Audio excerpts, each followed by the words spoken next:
कौन से बताया था? है ना। पहले नंबर पर मध्य प्रदेश के राष्ट्रीय उद्यान है ना।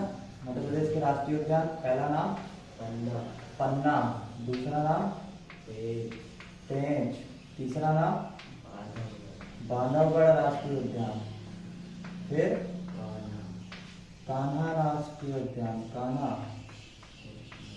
फिर माधव राष्ट्रीय उद्यान, फिर सतपुड़ा राष्ट्रीय उद्यान, फिर संजय राष्ट्रीय उद्यान, फिर वन विहार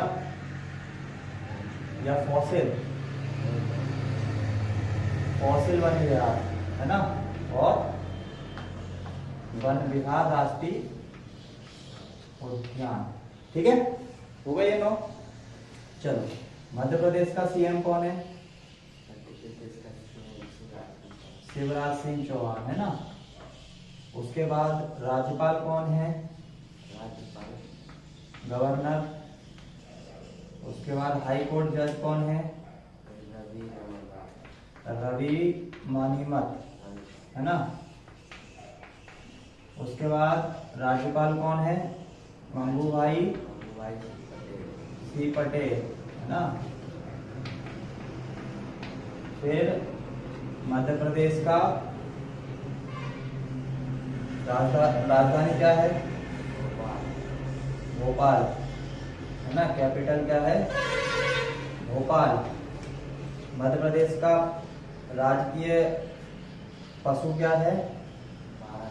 बारहसिंगा। पुष्प कौन सा है? पलाश, वाटर लिली है ना। और पक्षी कौन सा है? फ्लाई कास्टर है ना। उसके बाद वृक्ष कौन सा है? बरगद। फल कौन सा है? आम। भारत का राष्ट्रपति रामनाथ कोविंद। भारत का पीएम नरेंद्र मोदी। भारत के राज्यपाल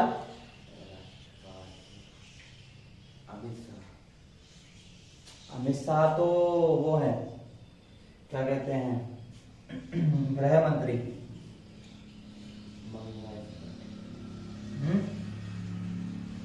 और भारत के रक्षा मंत्री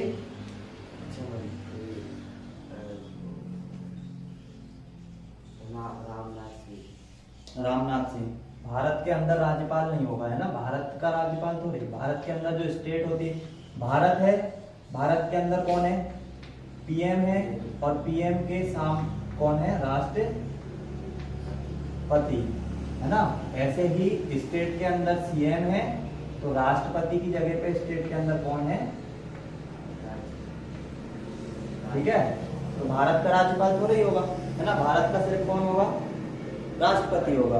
और राज्य का क्या होगा? राज्यपाल होगा है ना। जैसे कि सेंटर में अपना पूरे के पूरे भारत को कौन संभाल रहा है? पीएम। तो उसके ही सिमिलर एक और पद है, उसको क्या बोलेंगे? राष्ट्रपति। ऐसे ही स्टेट को कौन संभाल रहा है? सीएम। तो उसी के सिमिलर पद कौन सा आ जाएगा? राज्यपाल। ठीक है, तो भारत का राज्यपाल नहीं होगा, किसी स्टेट का राज्यपाल। भारत का सिर्फ कौन होगा? राष्ट्रपति होगा। ठीक है, राष्ट्रपति के साथ साथ जब राष्ट्रपति पद पर नहीं हो, तबीयत खराब हो, तो उस समय काम कौन करेगा? उपराष्ट्रपति काम करेगा है ना। तो ऐसे ही राज्यपाल है तो कोई एक उपराज्यपाल भी होगा। जब स्टेट में राज्यपाल की तबीयत खराब है या उसका पद खाली है, इसका क्या होता है कि राज्यपाल का ऐसा होता है कि अगर इनकी आयु 65 वर्ष हो गई तो भी ये पद से हटा दिए जाते हैं, मतलब अपना पद का इस्तीफा दे देंगे, क्योंकि इनका कार्यकाल खत्म हो जाएगा है ना। या उससे पहले 5 साल पूरे हो जाए, या तो इनका जैसे किसी पद पे किसी की भर्ती हुई, पीएम का चुनाव, अपने यहाँ चुनाव होते हैं 5 साल में, तो अगर 5 साल पहले होंगे तो 5 साल बाद इनको हटा दिया जाएगा। और अगर 5 साल होने की बजाय अगर जो 63 साल में लगे, 63 साल में राज्यपाल के पद पे आए, तो 65 साल के होते से कैसे हटा देंगे है ना। तो दो में से कोई भी एक चीज हो जाएगी, उससे पहले हटा देंगे। ठीक है, तो ये तो होगा मध्य प्रदेश के क्या? राष्ट्रीय उद्यान। ठीक है, याद करना ये सारे नाम। पन्ना, पेंच, बांधवगढ़, कान्हा, माधव, सतपुड़ा, संजय, फॉसिल और वन विहार, ठीक है।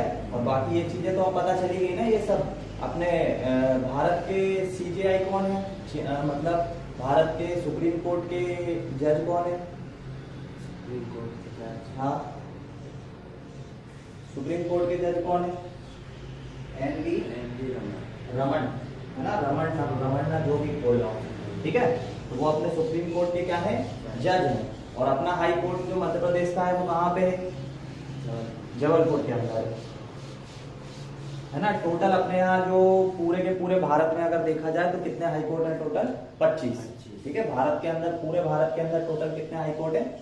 25 है, ठीक। उसके बाद कल अपना चैप्टर बहुपद चल रहा था, है ना। बहुपद किसने, तूने तो पढ़ा नहीं, तू नहीं पढ़ा था ना। बहुपद के बारे में पता लग गया था, रैखिक बहुपद होता है, द्विघात बहुपद होता है और त्रिघात बहुपद होता है। उसके आगे भी होते हैं लेकिन हमें अभी नहीं पढ़ना है, ठीक है। अब देखो, कुछ संख्या रेखाएं होती है। संख्या रेखा से मतलब कि 4 डंडे बना लिए अपन ने, ठीक है। एक नॉर्थ होता है, एक ईस्ट होता है, एक वेस्ट होता है, एक साउथ होता है ना। लेकिन यहाँ पे क्या है, ऊपर की तरफ यहाँ पे बाय होता है, तो नीचे की तरफ माइनस का बाय होता है, ये ऊपर की तरफ प्लस का बाय होता है। यहाँ पे प्लस का एक्स होता है और यहाँ पे इस तरफ माइनस का एक्स होता है, ठीक है। जीके पढ़ेंगे तब तो ये सब नॉर्थ साउथ ईस्ट वेस्ट होंगे, लेकिन जब गणित पढ़ेंगे तो ये बाय अक्ष होगी, जो खड़ी अक्ष है वो कौन सी होगी? बाय अक्ष होगी, और जो लेटी हुई वाली अक्ष है वो कौन सी होगी? एक्स होगी। ये जरूरी नहीं है कि हमेशा एक्स नीचे वाली ही होगी, एक्स को हम ऊपर वाली अक्ष भी ले सकते हैं, ठीक है। अब हमारे पास ये जो ओरिजिन बिंदु है, ये वाला पॉइंट, हम लोग एक ब्रैकेट के अंदर हमेशा मान लिखते हैं। तो पहले आता है एक्स और उसके किसका मान आता है? बाय का, ठीक है। हम एक ब्रैकेट में मान रखते हैं, तो मान में सबसे पहला ये जो मान आता है ये नीचे वाली लाइन का आता है। नीचे वाली लाइन से मतलब यहाँ का भी कोई मान आ सकता है, या जीरो के इधर का कोई मान आ सकता है। और ये वाली जो जगह है दूसरी वाली, इस जगह पर यहाँ का कोई ऊपर का मान आ सकता है, या यहाँ से लेके कोई नीचे का मान आ सकता है। ये वाला जो पॉइंट है, ये वाला पॉइंट, यहाँ पे चूंकि x भी यहीं पर है, y भी यहीं पे है, तो ये वाले पॉइंट का नाम आता है 0,0। मतलब कि कोई भी नंबर स्टार्ट कहाँ से होता है? पहले 0 से। 0 के बाद आता है 1, 1 के बाद आता है 2, 2 के बाद आता है 3। तो ये मैंने लिख दिया 1, ये लिख दिया 2, ये लिख दिया 3, ये 4, ये 5, उसके बाद ये 6, और ऐसे ही आगे चलता चलेगा। 0 के अगर इस तरफ जाओगे तो माइनस का 1, माइनस का 2, माइनस का 3, माइनस का 4, ठीक है।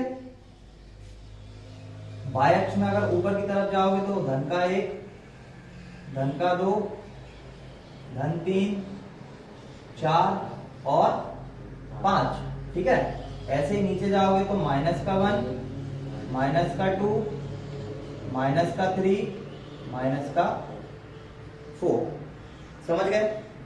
ठीक है। ये अक्ष है, और इन अक्ष में जब ऊपर जाओगे तो प्लस में जाओगे, उधर जाओगे तो प्लस जाओगे, इधर साइड जाओगे, मेरा लेफ्ट हैंड तरफ जाओगे तो भी नेगेटिव, और नीचे की तरफ जाओगे तो भी नेगेटिव।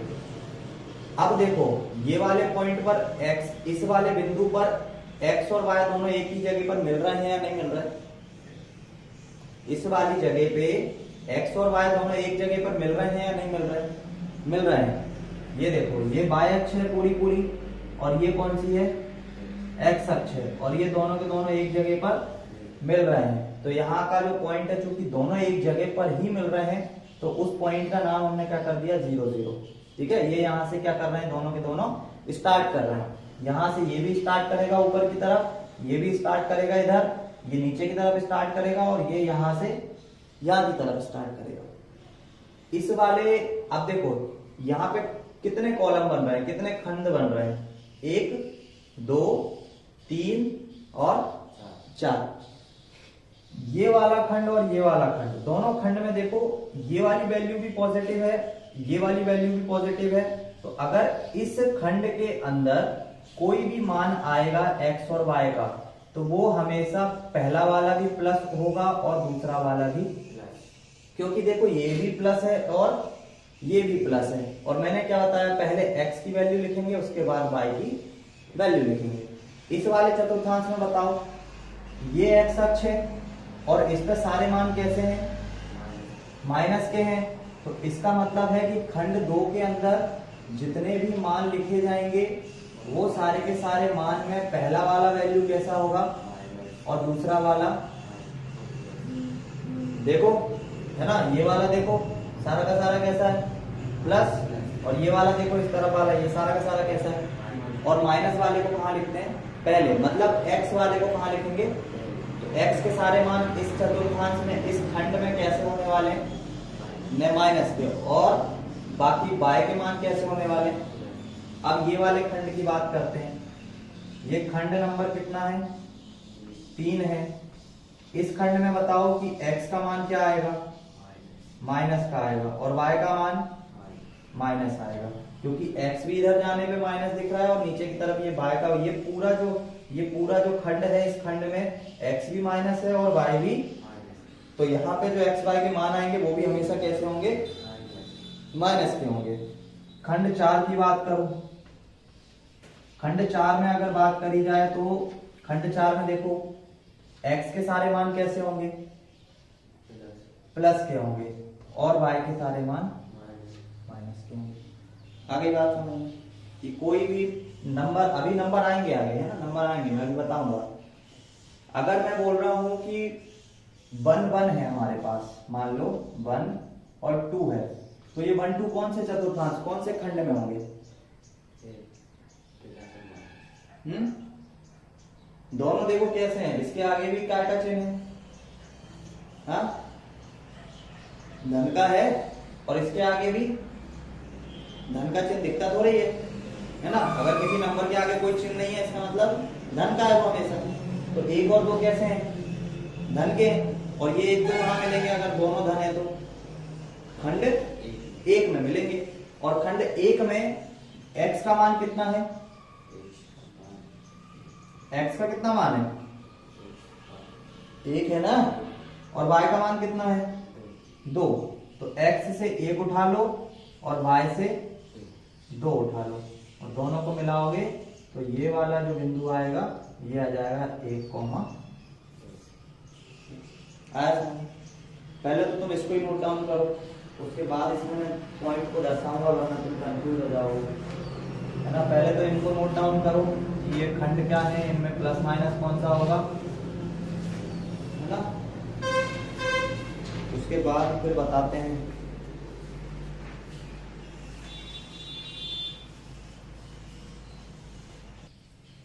हो गया, देखो इसके बाद क्या करना है इसमें। अब अगर मैं तुम लोगों को पॉइंट बोलता चलूं,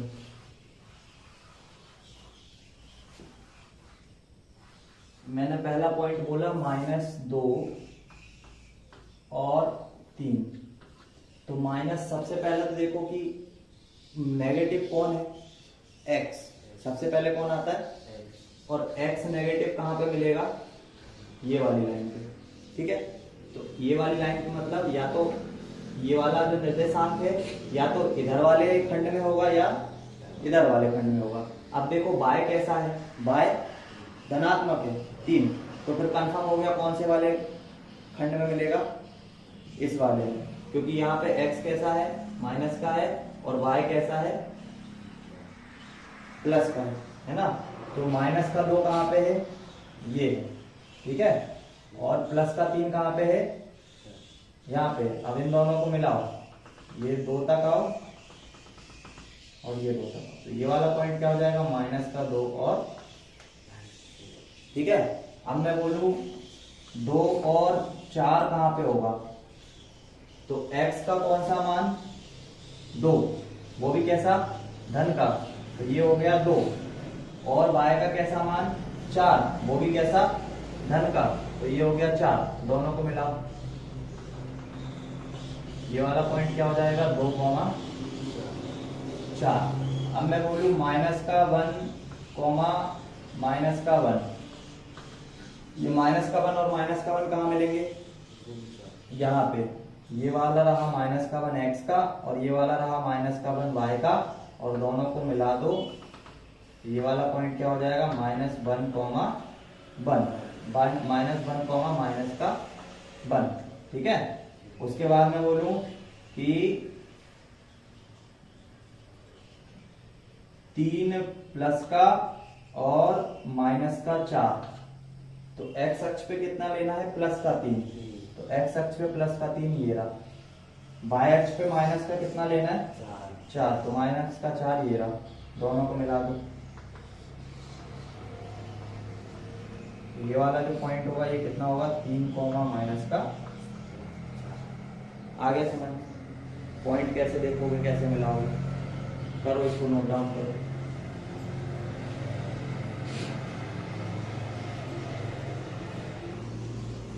तो ये हैं कुछ पॉइंट, ये पॉइंट तुमको क्या करना है, दर्शा के लेके आना है।